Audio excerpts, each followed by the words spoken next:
Hello বন্ধুরা, সবাই কেমন আছো? আশা করি ভালো আছো। দেখো আমি এদিকে কী বানাতে চলেছি, শুধু দেখতে থাকো।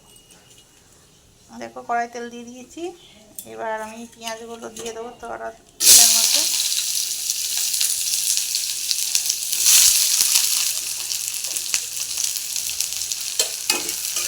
দেখো পেঁয়াজগুলো দিয়ে দিলাম। পেঁয়াজগুলো ভাজা পর্যন্ত আসতে। দেখো এখানে আমি এটা কি বলতে পারো, এটা সেদ্ধ করে দিয়ে এটা বানাবো। দেখো বন্ধুরা, পেঁয়াজগুলো ভাজা ভাজা হয়ে গেছে। এবার আমি টমেটো অ্যাড করে দিলাম। টমেটোটা দিয়ে দিলাম। টমেটোটা একটু ভাজা ভাজা করে নেবো। একটু আমি নুন দেবো। দেখো বন্ধুরা, লবণ অ্যাড করে দিলাম।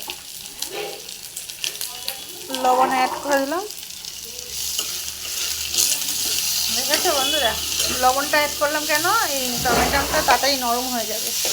এটা কেটে দিই, ওই জন্য লবণটা অ্যাড করেছি। এবার দেখো মশলাটা অ্যাড করে দিচ্ছি। মশলাটা একটু ভাজা ভাজা হলে, দেখো বন্ধুরা মশলাটা প্রায় কষানোই হয়ে এসছে। দেখেছো বন্ধুরা, মানে আর একটু ভালো করে কষাবো, নাহলে কাঁচা গন্ধ ছাড়বে মশলার একটা।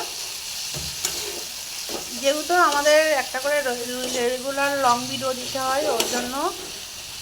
বুঝতে পেরেছো বন্ধুরা? কিন্তু সবাই তো রান্না বান্না করতে জানো। আর এটা হচ্ছে গোটা মসুর, ভাঙা মসুর না, এটারই তড়কা বানাচ্ছি।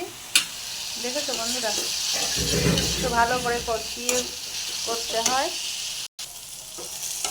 দেখো বন্ধুরা, পুরো কষানো হয়ে গেছে, মানে তেল ছেড়ে দিচ্ছে।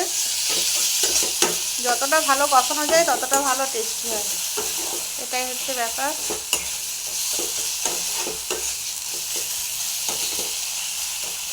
এদিকে আমি ভাতের জল বসিয়ে দিয়েছি গ্যাসে, জল গরম হচ্ছে।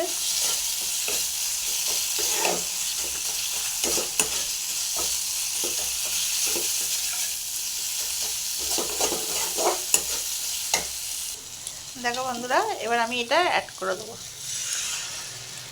দেখো অ্যাড করে দেবো। এটা কিন্তু খেতে খুব টেস্টি হয়, জানো তো বন্ধুরা। দেখো